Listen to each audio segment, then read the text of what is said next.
Hey everyone, I'm Norn Queen Alexis, and welcome back to the channel, and welcome to this review of Secret Level.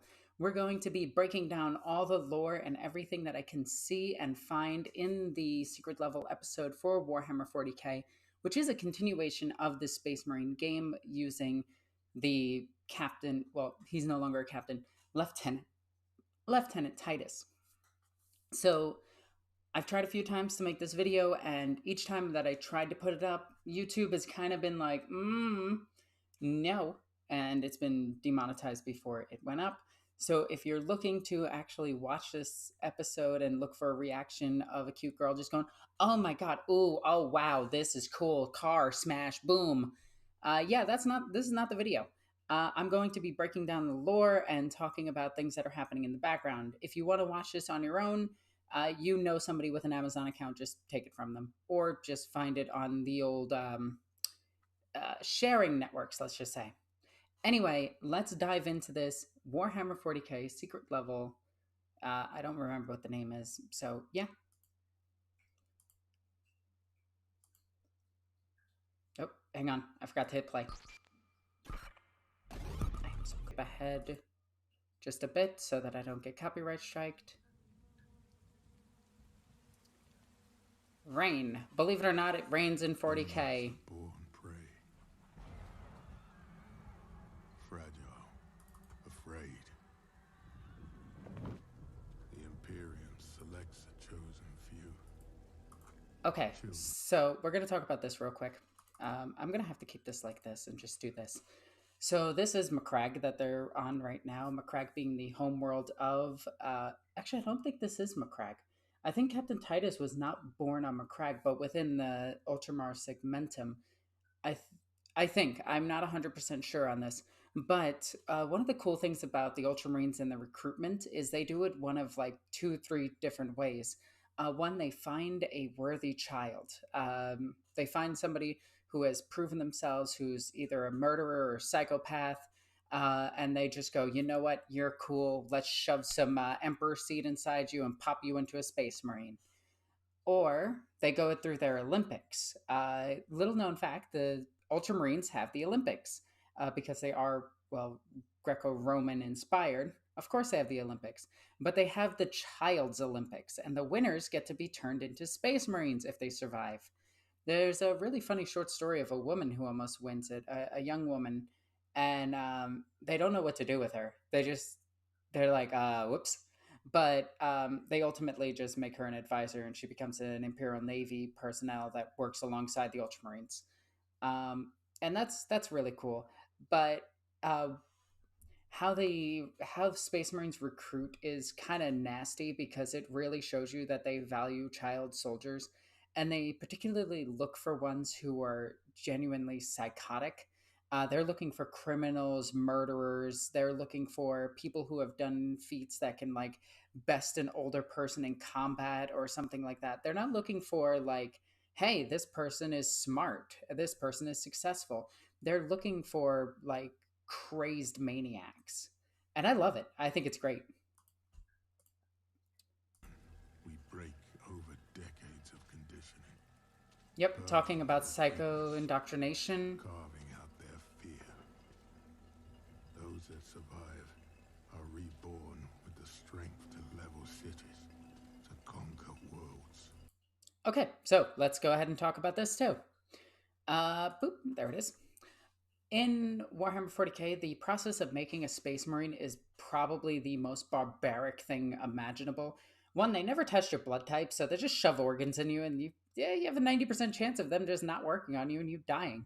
And I'm not even joking. This is actually a thing. They just shove the organs inside you and just hope for the best. Uh, I know in later stories they started doing blood work, but in the older lore, they never did blood work. They never checked if you were compatible with the Primarch because the Primarch does have a blood type. And if you do not match that blood type, then the organs will just fail inside you and you will just die. And like they never really check. It's not part of their process to check if the genes are even compatible with you. They just think it can only work in men because of zygotes, and they think that it can only work to those who are strong enough to accept it when really it's just you're transferring organs from one blood type to another, and it'd be a lot easier if they actually did the proper tests and proper channeling and then just cloned that person like a million times to make a billion space marines. But I digress. But let's talk about the psycho indoctrination. So, even though these kids that are found are like absolutely crazy children, they still need all of the knowledge and everything to become a space marine. And instead of just doing like normal training regimens like the Sisters of Battle do, where they beat that into you by force and throw novitiates out to the worlds and just hope for the best, thinking that their faith can save them, the Space Marines actually go through hypno indoctrination. Uh, Basically, all of that knowledge is forced into their head. All of the chapter's customs, culture, iconography, all the captains, all of that knowledge of everyone passed down goes into that Space Marine, and they go through that so many times to become these elite fighting gorilla men that are, gargantuan and can kill everything. Space Marines be crazy. But yeah. Oh, also, just really quickly, I guess I will talk about the lore on screen. That is a Space Marine knife. That is that is a knife being held by that child. That is not a sword. That is not a saber. That is a knife. That is just a combat knife. That's how big they are. Space Marines on average stand around 7'6". Primaris Space Marines are about 8 foot tall. If you're looking for units of, I think they stand like uh, 2 meter 2 meters and like something. I can't do the math in my head to translate it to people who aren't American. So if you're smarter than the average American, I can't tell you. Fear forged into obedience, into faith. Centuries ago, I chose a child filled with pain and rage. A child who had never known fear. Yeah, Captain Titus is that guy. He is just an absolute unit. Like, whoops. Between him and where is it? Between him and like other members of the Ultramarines, I don't know how they lose. They just need to deploy a named character and they win every battle. But Captain Titus is absolutely nuts, and I love him so much. Lieutenant Titus, sorry, I'm gonna keep calling him Captain. Uh, Back in the first Space Marine game, Captain Titus was 200 years old and served alongside his legion, becoming the second company captain before Cato Sicarius and after the previous captain. But the way that they worked around his lore, because at the time he was not considered a canonical character because video games were not a part of the main story as they are today, um, what they did is they said Captain Titus was not a part of the Ultramarines like lore in general as part of the video game lore, but how they got around it in the newer editions and everything of adding him in and making him a character is they said that he was excommunicated, he was a traitor, he was all of this stuff, he was serving with the Death Watch, and he was a Black Shield. He scrubbed his records, and an inquisitor damned him to heresy. He was stuck in containment for a few dozen years, and then eventually he was found once again when the events of Boltgun took place. By the way, the events of Boltgun directly tie into the first Space Marine game and the second Space Marine game because it's actually because of him that Captain Titus comes back. Um, so when Captain Titus became a Death Watch, he was scrubbed from the Ultramarines records.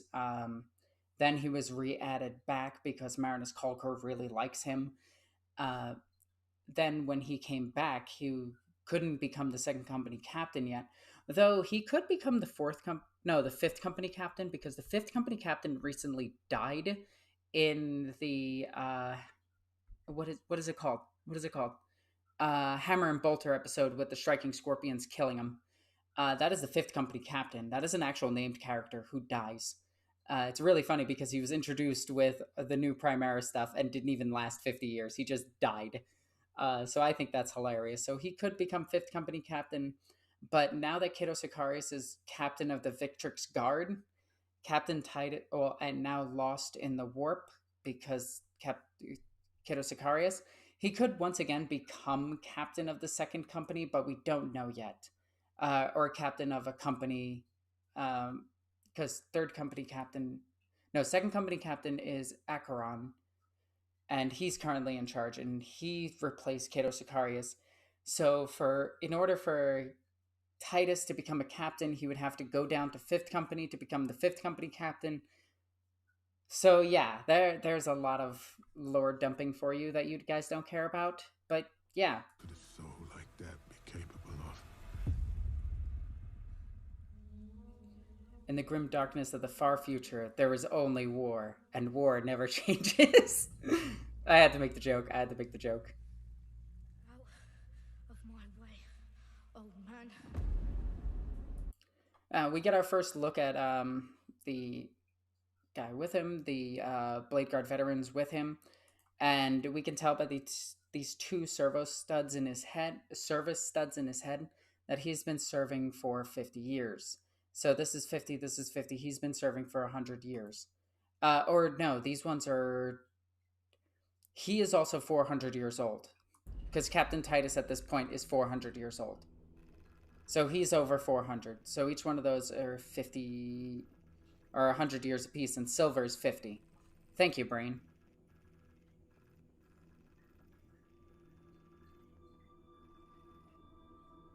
Second company lieutenant. This is actually cool over here. It shows you that one of their Blade Guard veterans are actually dead already. So, yeah, they don't have the full 6-man. They just have 5 and then 1 down for the 6th man, but they're only sending 3 and a lieutenant. Oh, yeah, it is 50 years because 50, 50, 50, 50. Duh, I'm stupid. The other one is 25 years. Oh my god, thank you, Brain. Also, this guy is strangely hot. Like, this guy is attractive. I would, yeah, I would listen to anything this guy had to say. I confirm.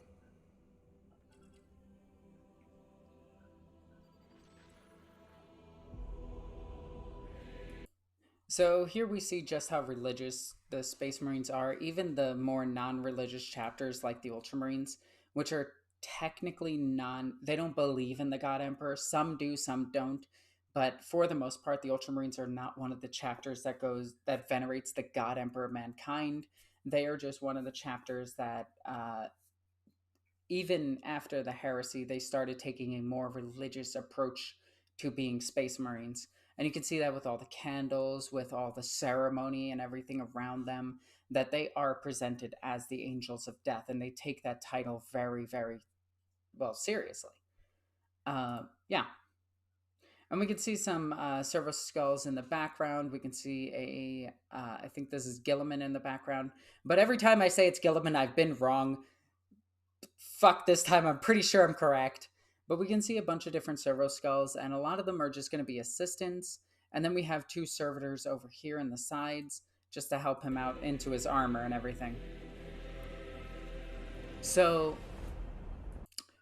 cool thing about these guys just now, these guys are, from what I understand, they are completely incapable of talking because they are looking upon an angel, and they're incapable of giving away their secrets to anybody who interrogates them.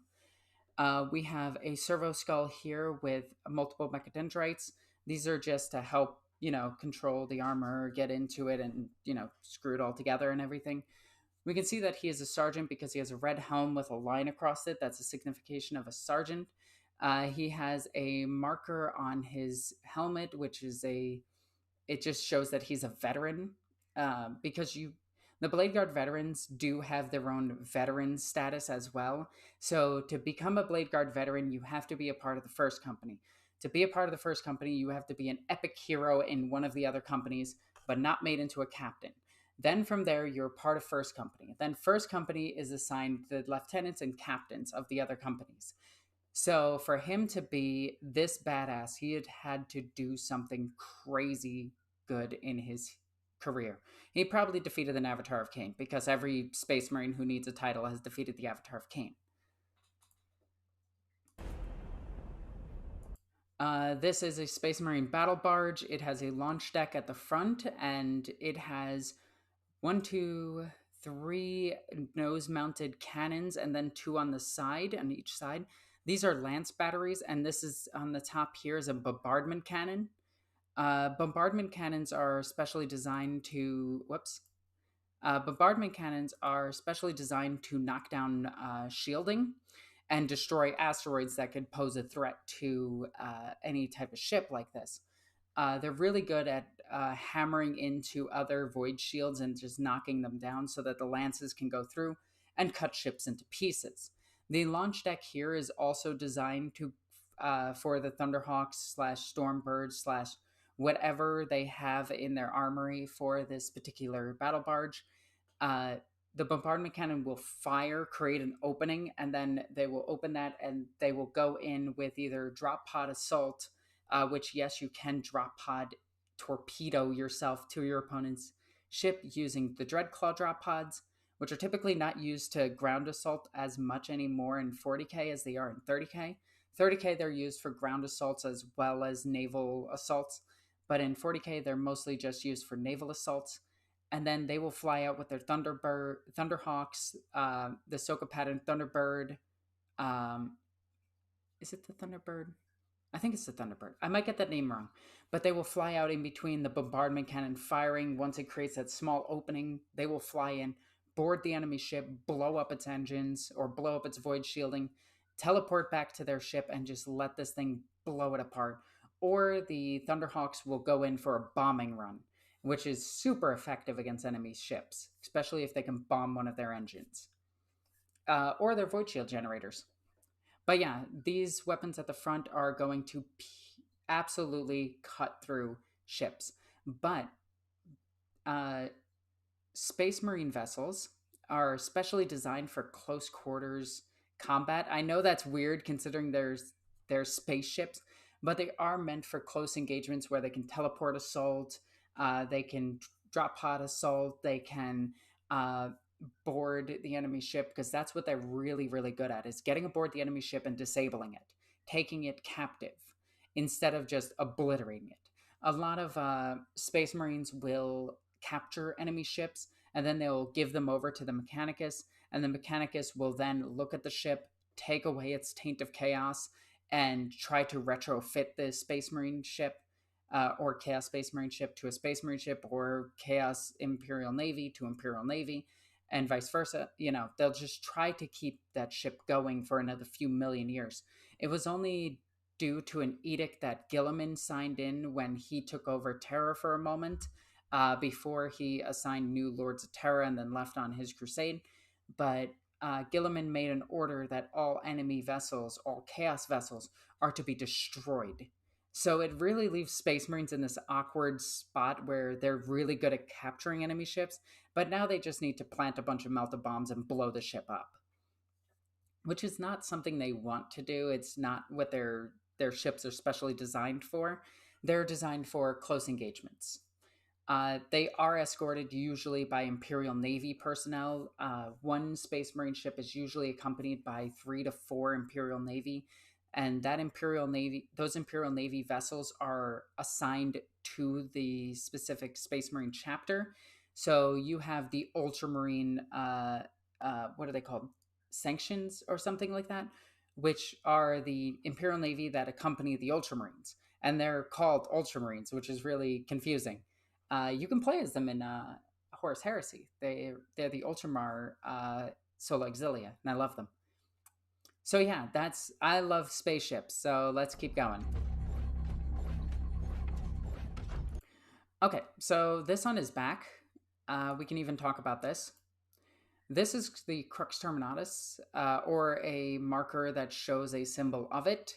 This shows that he is a part of First Company. That's it. That's not the Crux Terminatus, the armor piece, which is on his shoulder. This is the actual Crux Terminatus, but that symbol on his back shows that he's First Company. The Crux Terminatus on his shoulder pad, though, which we can see right here, this signifies that he is part of not only First Company, a veteran, but he has Terminator honors. He can wear Terminator armor. Now, another thing that we can see is his chest plate here. And this is given accommodations based on what they've done, deeds that they've done. Technically, it should be on the other shoulder, but we're not getting into that. It is just essentially a shiny badge that says, I did good.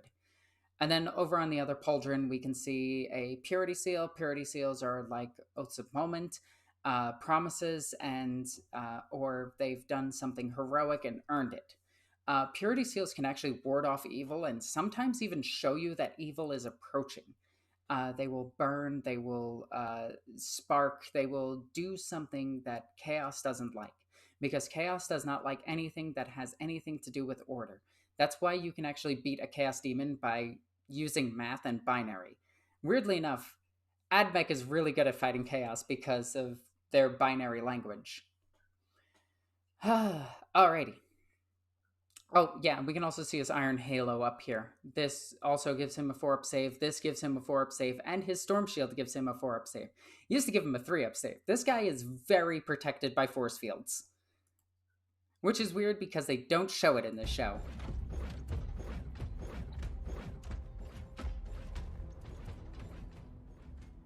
So we can see Captain Titus here. Or Lieutenant Titus. What a sexy beast.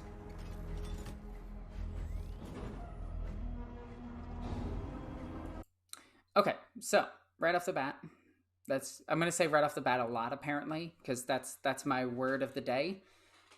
Let's take a look at the 4 of them really quickly. We have one with an Iron Halo, which is pretty heckin'. Actually, we got all 3 of them with Iron Halos. Weirdly enough, Captain Titus does not have an Iron Halo on him. He doesn't even have any force field generator on him. Dude is just going in there balls deep with no safety. I love it. So these are Primaris Space Marines, obviously. They're given extra organs that help them fight beyond what a regular Space Marine can fight. Belisarius Call created. Oh, excuse me. Belisarius Call made the Primaris Marines using things that were left over from the Emperor and the Raven Guard project. If you guys don't know, during the Heresy, the Raven Guard attempted to make souped up Space Marines at a rapid rate to replenish all of their losses that they took. And then the, what was it, the Alpha Legion or somebody came up? One of the bad guy factions came up and wrecked it with the scrap code. I think it might have been the Iron Wars or the Alpha Legion. I cannot remember right now, but one of the bad guys showed up and fucked with it. Belisarius Call took the information that he could gather from that, from the Emperor, and from various other projects, smashed them all together, and made the Primaris Space Marines. What makes the Primaris Space Marines really cool is that they can fight beyond that of what a Space Marine can do, but now they're more prone to rage. They have some of the flaws that the original Thunder Warriors had, but they can maintain themselves a bit more. All right, what else can we see in this image? Not too much. I'm gonna lower this a bit. Ooh, look at this. This I like. This I like a lot. Oh, this is sexy. This is cool. Okay, so beyond my face, which is where you can't see, there is a Thunderhawk. Then there's a Thunderhawk. So let's take a look at all of the stuff in here. We have multiple Thunderhawks, multiple Razorbacks, some Ministorum armored containers, probably containing ammunition. We have Dreadnoughts here. These are all demi companies, which is really cool. A demi company is usually like a small part of a company, but this might actually just be the full first company. Let's see. We have 1, 2, 3, 4, 5, 6, 7, 8, 9, 10. No. 1, 2, 3, 4, 5, 6, 12. Yeah, this is the full company. Or if these are Razorbacks, that is a half a company. That is a demi company. So we got multiple Dreadnoughts staring at them. We got the Thunderhawks over here. We have Company Ancients standing with each of the squads. So each one of these things is going to be a small battle company in itself. It's going to have an Ancient, a leader, either that or a lieutenant. I'm going to keep opening the wrong thing. Either that or a lieutenant, and it's going to have quite a few... Oh, am I opening this by accident? I got to double check. Make sure I'm not opening that. Yeah, I am. Whoops. Anyway, what was I going with this? These look like they're armed with heavy bolters, or they're just armed with various equipment in the back of them. They have a storm bolter on each one of them. We have a dreadnought in each of these companies. We have a lieutenant or a captain or some type of leader to lead each one of them. Could be a chaplain, librarian, or even sometimes even a forge lord or a tech marine. They usually consist of 2 tactical squads, a support squad, or 2, and that's it. They just drop. So it's really cool to actually see this all here. I really like this. They're heading to a drop pod.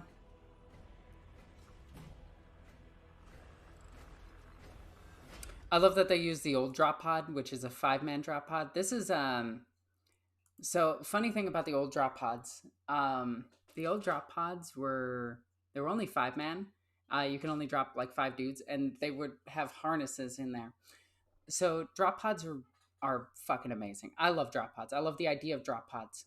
A lot of people think that if a human was dropped in a drop pod, they would just die instantly, and sometimes that's true. It depends. But the Space Marine drop pod on the inside of it has an anti-grav field, which allows the Space Marines to, while they feel an impact, it is not nearly as bad as you think. And then it just opens up, the doors fly open, and then they just go right into the battle. But the drop pod itself flies down it as fast as it can up until the last possible moments where its retrojets activate. It slows down and then crashes into the ground. It tries its hardest to avoid as much debris and incoming fire as possible, as well as dodging buildings. So it just tries to land at a safe spot. The internal guidance system on a drop pod is actually super advanced, and its machine spirit is crazy. I love these things. The Space Marines inside barely feel the impact. A normal human and Sisters of Battle who have taken drop pods, yes, Sisters do have drop pods in the lore, but a Sister of Battle, when they hit a lot harder, but it's not something that would kill them. A normal human would probably have like a concussion, if not be dead. You do need to be some type of more than human person. And when I say more than human, I mean you have to have some type of armor or some type of way of accepting the impact, or the drop pod has to fall slower.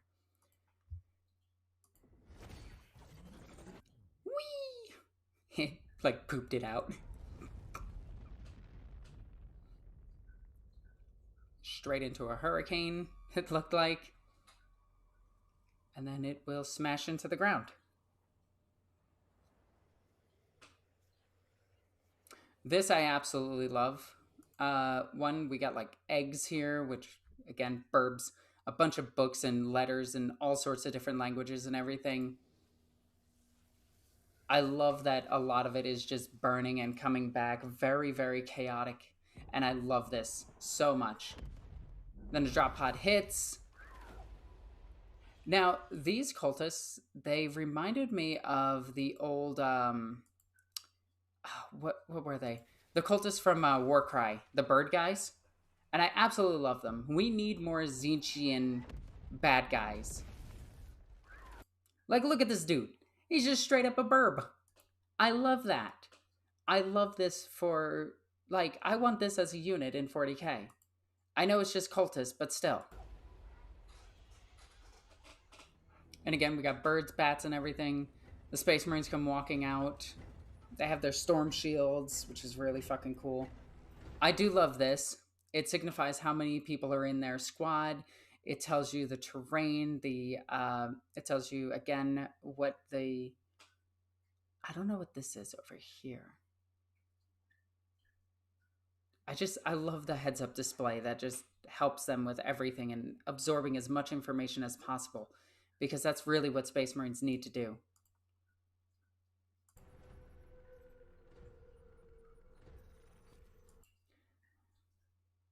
And I love this. Geolocation unavailable because gravity is all fucked and everything, because anytime you fight Tzeentch in any way, shape, or form, the rules of reality are going out the window. You could have things flying at you while running.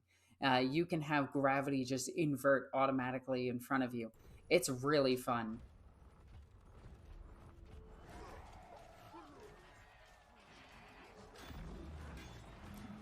I love this. I love this so much. It reminds me so much of Mad Max. So what they have here is a Lehman Russ Punisher.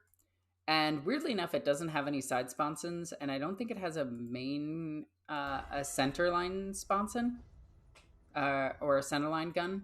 It just has the Punisher Gatling cannon on top of it. He's just dragging his buddy along with him. The safest way to transport him. Oh, I love this so much. Okay, so lot to talk about here, and I'm going to try to get to it.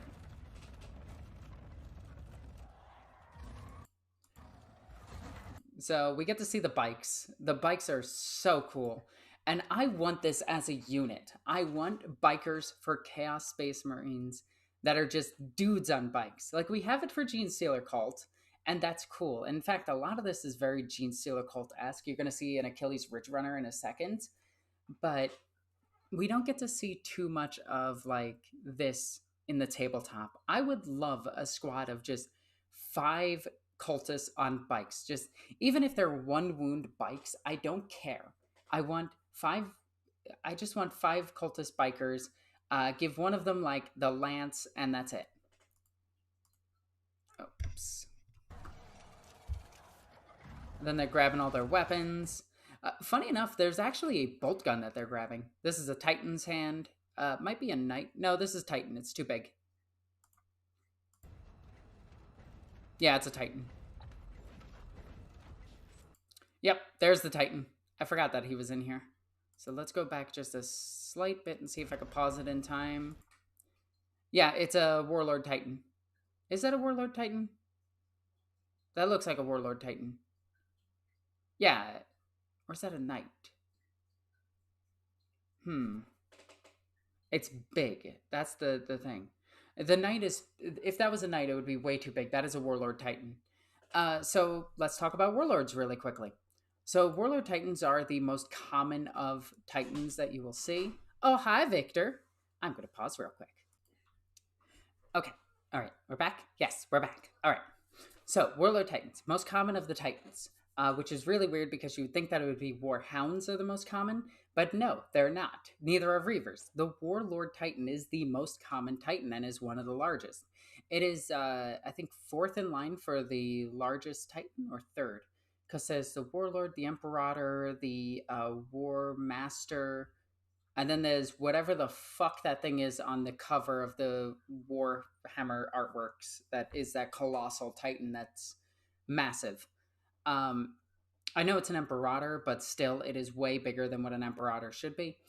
We don't get to see what weapons this thing has, but going back to that one scene, we can tell that it had a claw in one hand. So this battle must have been like... 1, years ago, but 2, big enough to call in a Warlord and not enough to bring back the Mechanicus to retrieve the Warlord. So, yeah. I love that it's targeting all of them for him. And then we get this scene. This right here. Hang on. With all the cultists riding out and everything and coming after the Space Marines. They're already shooting at them and everything.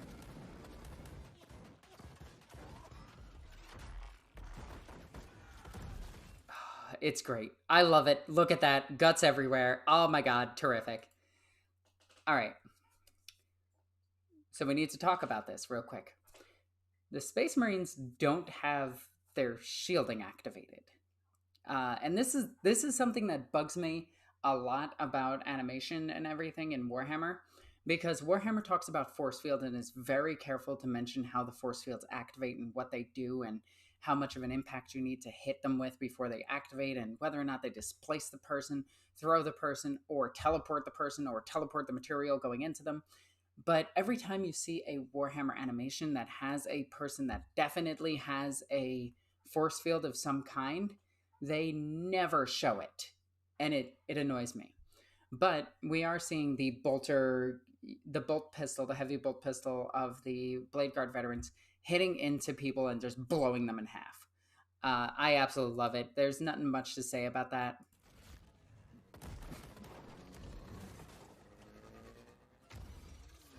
And then that that. We need more of this. We need 1000% more of this. This guy just hit a Space Marine and went flying. The Space Marine didn't even budge. I love that. I love this so much. It just goes to show you just how heavy a Space Marine is, because they're like 12 to 1300, 12 to like 20, no, 12 to like 2,000 pounds. They're heavy as shit.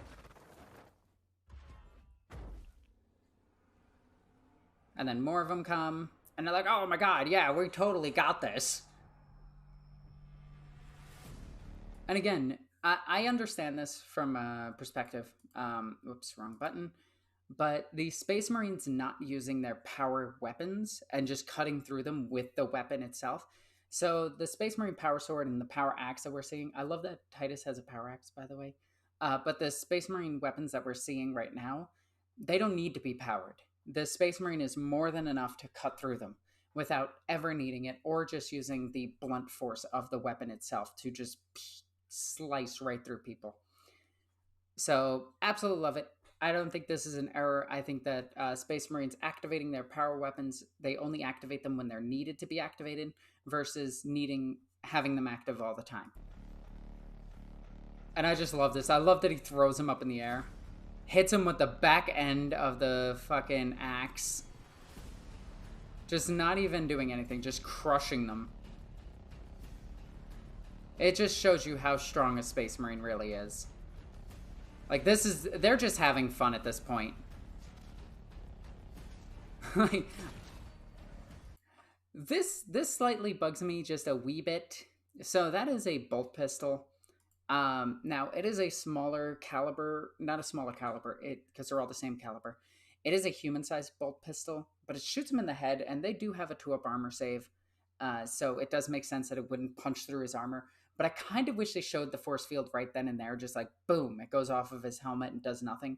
But that could be an artistic rendition of how they're using the invulnerable save, the force field, where it looks like it hits, but it doesn't. So, because it didn't even leave a scratch on his helmet, which, 1, awesome. 2, it would make sense with a force field. And it just cuts that guy to pieces for no reason.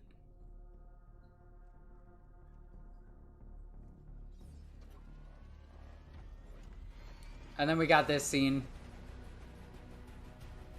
The Punisher Gatling cannon just firing. And yeah, this is fantastic.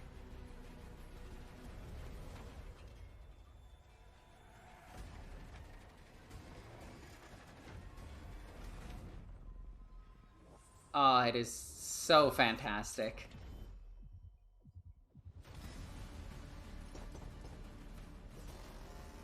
Just cuts him up, drops a grenade inside it, and just leaves.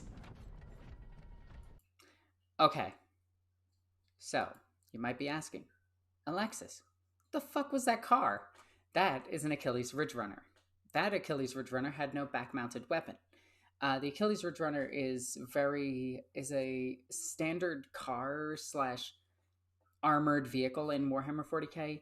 Most popular, used by the Genestealer cult on the tabletop. But everyone in a hive city could potentially get one. They are a common enough vehicle, along with the Goliath truck. They're just common vehicles retrofitted to work for the Genestealer cult. And I know I'm mentioning Genestealer cult a lot, and this is not a Genestealer cult. It's just that's the closest thing to the tabletop that I can get for this. We also have this Lehman Russ Punisher. Again, it doesn't have a center-lined gun, which is really weird. Like, if we look at it when he's being shot, which, by the way, is an amazing scene.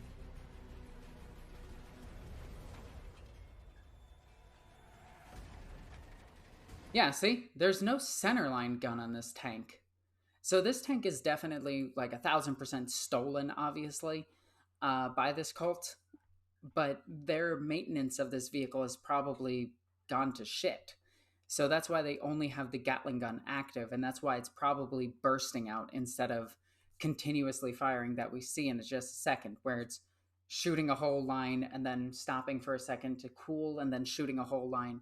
And you can see that once Lieutenant Titus runs right up to it. And I do love that the car just tries to hit him.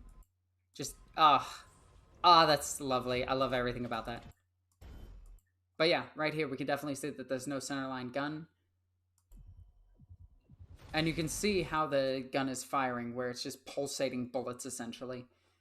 I don't like that Titus is carrying his chainsword backwards. I think that's a bit weird, but sure. And then grenade inside, boom. Really effective way of taking down a tank, honestly. Like, we're seeing this in modern combat, too. Not people running directly at a tank with a chainsaw and, you know, jumping on top of it and throwing a grenade inside. No, that would be fucking awesome. No, but what we're seeing is drones drop Molotovs on top of tanks and just burning out the tanks. Far less cool than an armored up super gorilla running directly at the tank, you know, dodging heavy machine gun fire and jumping on top of it, cutting a person in half with a chainsaw, and then just dropping a grenade inside. That might be slightly cooler, you know, just a little bit. Yeah. God, we're only 7 minutes into this. Reloads his bolt pistol.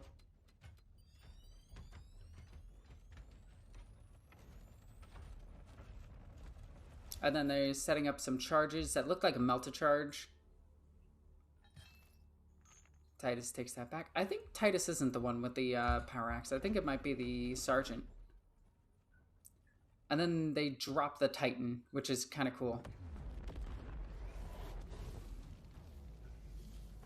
They also destroy the exit, so that it's harder to flank them. And now we start to get to see the, like, chaos stuff happening. And again, yeah, there's the purity seals on all of them burning up, symbolizing that there's chaos nearby. Or these symbols of purity are, you know, in the presence of something impure, so it's trying to get rid of them. I do love that. They all just stop for a second because it hits them all at once.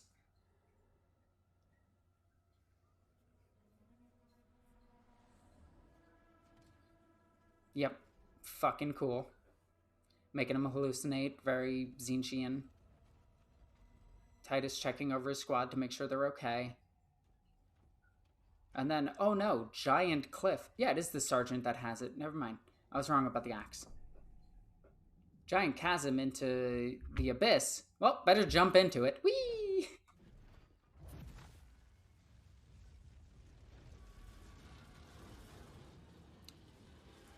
Alrighty.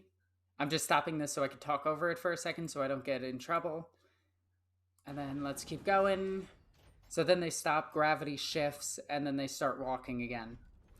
I feel bad for this dude inside of here because this entire time he's just being dragged along, and I can imagine how scary that is, but I'm assuming it's some kind of stasis that he's kept in.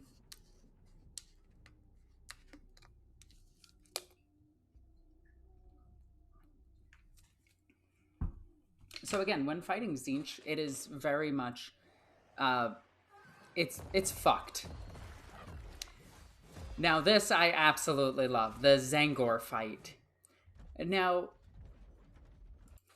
the Zangors are not chaos demons or anything like that. They're physical creatures.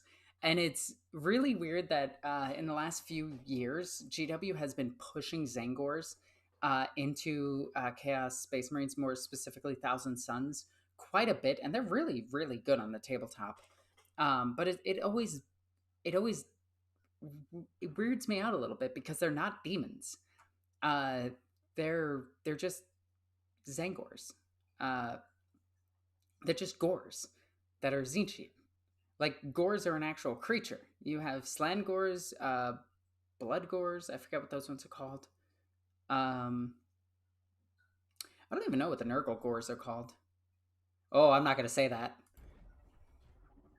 I almost said something stupid. But I do love the artistic flair of giving them, like, neon blue and all of this. This is just incredible. This is just the artist showing off how good they are. And I fully agree with it.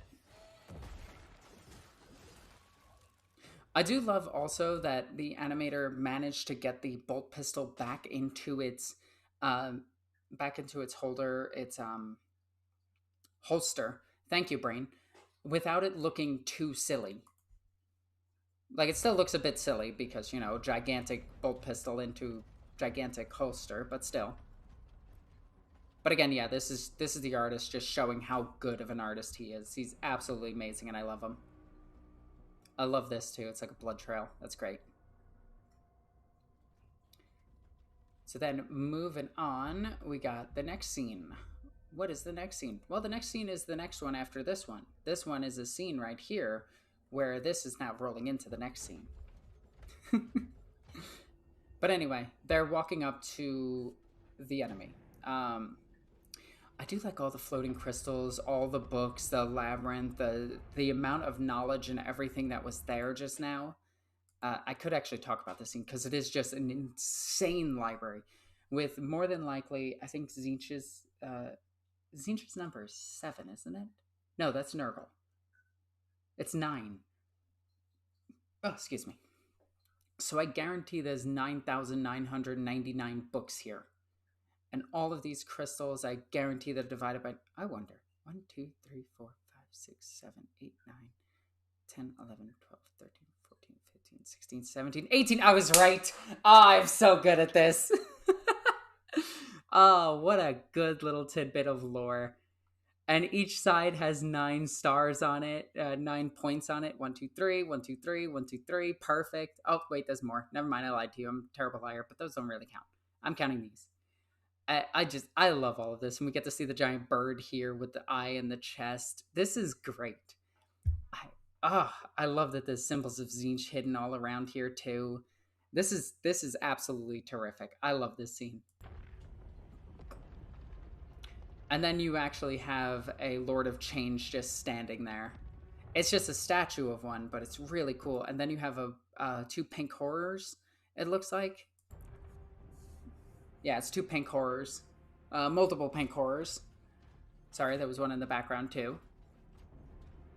And then they're like, all right, corruption. That's why we're here, to destroy this. Go, Astropath buddy, I choose you. And then he immediately sets up a force field around them.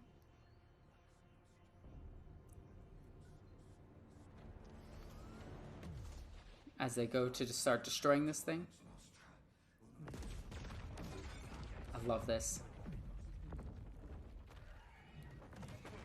Look at this scene is, got the huge force field around them, the demons trying to get in. But this is the coolest thing. So this demon right here is, one, not a demon. This is just a chaos sorcerer. Like, the crazy thing is, all right, hang on. We got to talk about this creature really quickly. So the crazy thing about this chaos sorcerer is they are just human. That's it. That is a human. That is a human chaos sorcerer. That is not a Thousand Sun chaos sorcerer. That is just a heavily, heavily, heavily corrupted chaos sorcerer. And I love how fucking deadly she is. And I love how deadly chaos is in general. So for those of you that don't know, the way that you defeat chaos, chaos demons, and anything of warp nature in itself is through willpower. Sorry, I drank Coke and now I have burps. But the way that you defeat chaos is through sheer willpower. If you believe that your weapons can hurt chaos, they will hurt chaos. But if your weapons are psychic in nature, where it's using the warp energy against it, it's going to cause a disruption within the demon itself and cause it to fall back to the warp or be completely destroyed, which then its essence goes back to the warp. Unless you have a Saint Blade, weapon of the Emperor, a weapon of some of the Eldar gods, or one of the biotransference weapons that the Catan have, like the Catan Phase Blade, which can sever the connection to the warp. But a lot of the Space Marines, they're not... Weirdly enough, Space Marines are not very good at... They're not kitted out to fight against Chaos Space Marines, as weird as that is. A physical confrontation they can absolutely handle.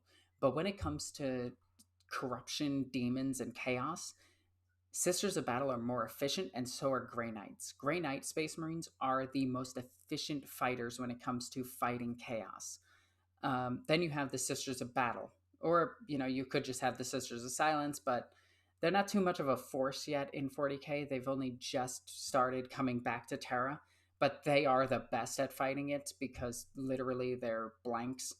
But when it comes to using willpower to defeat demons, Space Marines are a little bit lackluster. They're really good at conquering planets, taking worlds, destroying threats, killing orcs and aliens alike. But when it comes to the threat of the demon, you got to send in the girls.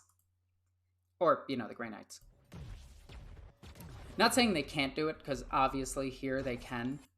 I do love that we get to see a ball of plasma actually hitting it and all the rockets activated on the bolt rounds themselves. And you get to see the burning in the air as this creature is walking up.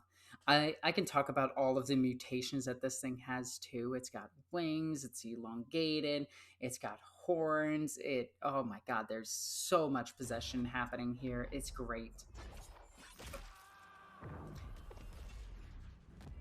And this is where it gets really messed up. So Tzeentch demons can manipulate time, they can manipulate space, they can manipulate forms. And that's what's scary about them. When fighting them, you are fighting a battle that is so confusing and so not how to put it. You're fighting sheer will. You're fighting chaos itself. Tzeentch can constantly change everything. It would not be a surprise for these Space Marines to suddenly fall to the ceiling. Although they have Magna Grapple on their boots so that they would stick to the ground. But that's a whole nother thing. And I love this. I love that how confident this demon is. Gets its extra arms out, gets everything, and just goes right up to them and shows them their deepest, darkest fears and makes them fight against it themselves. And it really shows you that even if they shall know no fear, they're going to learn. They're going to learn real quick. And I love how it manifests in their minds as either themselves or something becoming corrupted.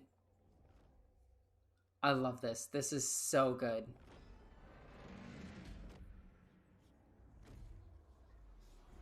Ripping out himself from himself and crushing his own head. Oh, it's great. And then he just dies because it happened to him. Drops his heavy bolt pistol, hits the ground, dead. No force field is protecting that. I'm sorry, dude. You're just dead.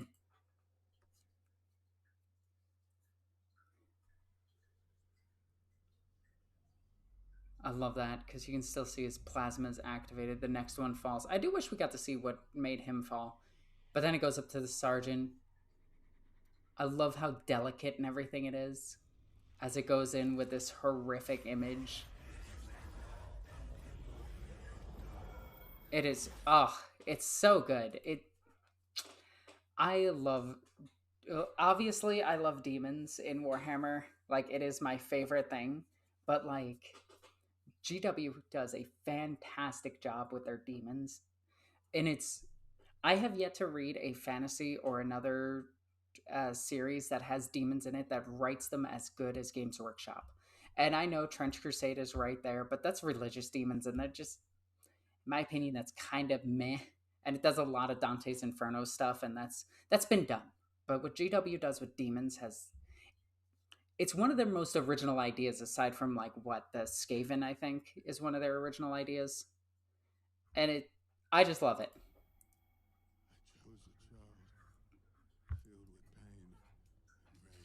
And his fear is him becoming corrupted by chaos. And killing himself. That I love.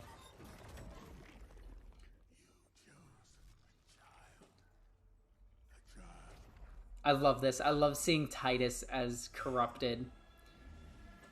Because some of you that don't know, the original ending of Space Marine 2 was supposed to be that Titus was corrupted by chaos. And you were supposed to play him escaping a Blackstone Fortress or escaping the Grey Knights. It was the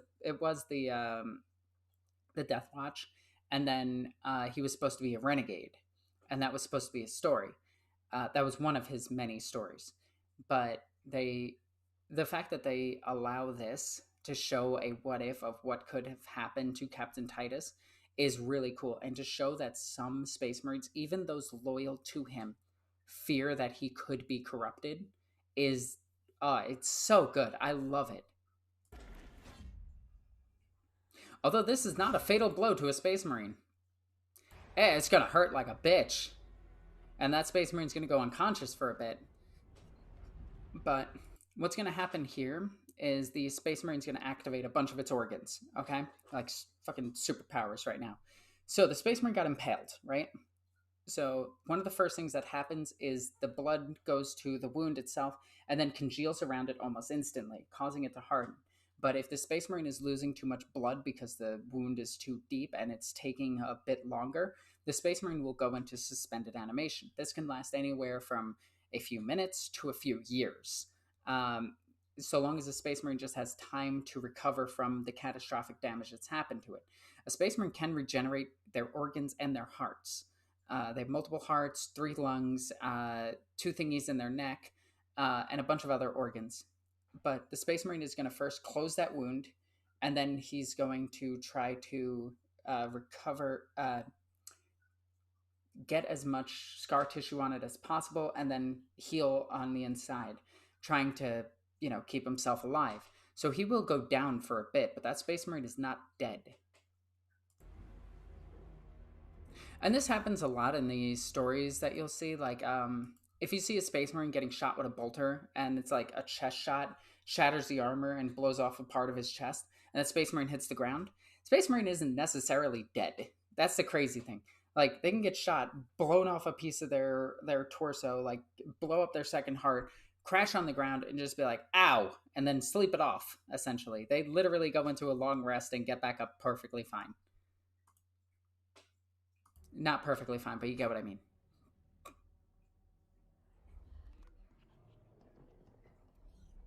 This is great. I love this.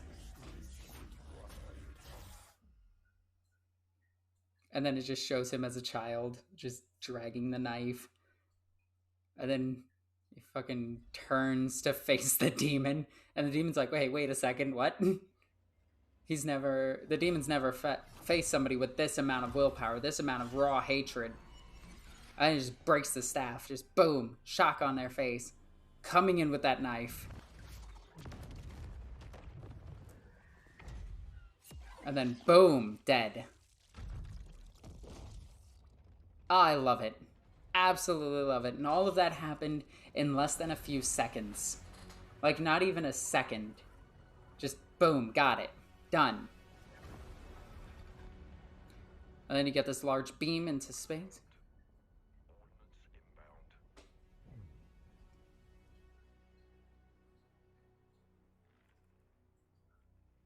Oh, I love this. It's so good. But he lost 2 of his dudes. And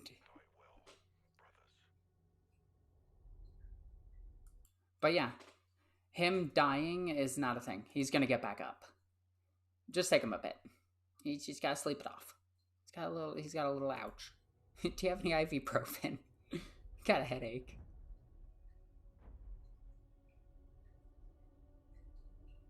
But man, is he cool. He's such a cool character. I want more of him.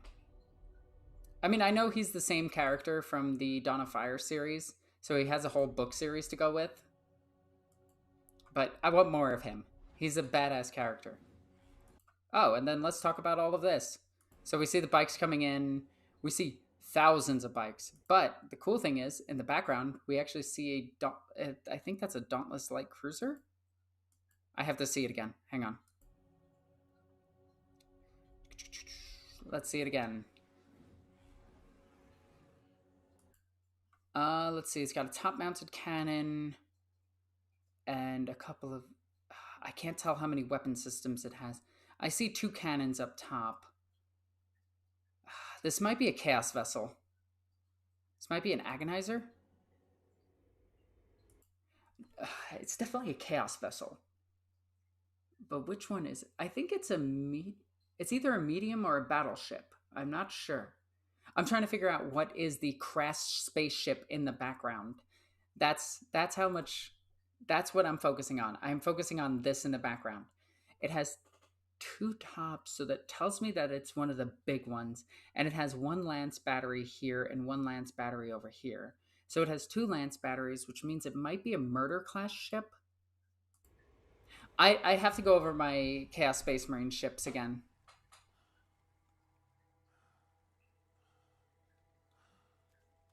So yeah, this is actually really cool too, because you can actually see the congealing of the blood almost immediately. Like it comes out like a paste, which is great because that shows that he's healing. But he is very injured. Titus. Our duty is done. Yep. It's time to go. Yeah, it is. Let's go home. Let's go sleep.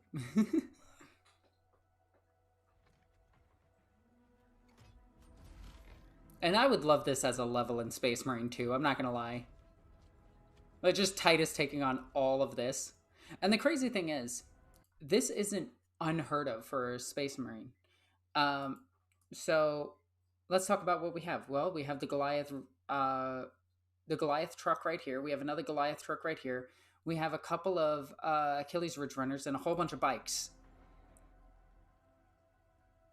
Titus has a bolt pistol with a couple of rounds in it and a chain sword. Honestly, I think he's got it. Like, I would 100% play that level. Like 1,000 enemies versus you. Yes, I would play that. So yeah, that was the secret level episode, and that was insanely good. Watching this again is just amazing. Man, I wish I could unwatch this so I could watch it again and experience it for the first time, because this was really good. This was just really good. I love this. So yeah, that is the entirety of the secret level. I hope they add more of these in the future. And yeah, Warhammer's animation team, as well as the animation teams that work with them, have been doing fantastic work, and I highly recommend you check out the other ones. If you don't want to do it through Games Workshop's Warhammer Plus, you could do it through other means. I don't care how you do it. I just want you to see the animations themselves and enjoy them. So tell me what you guys think in the comments down below. As always, I'm Norn Queen Alexis. Boop. I love you guys. Bye.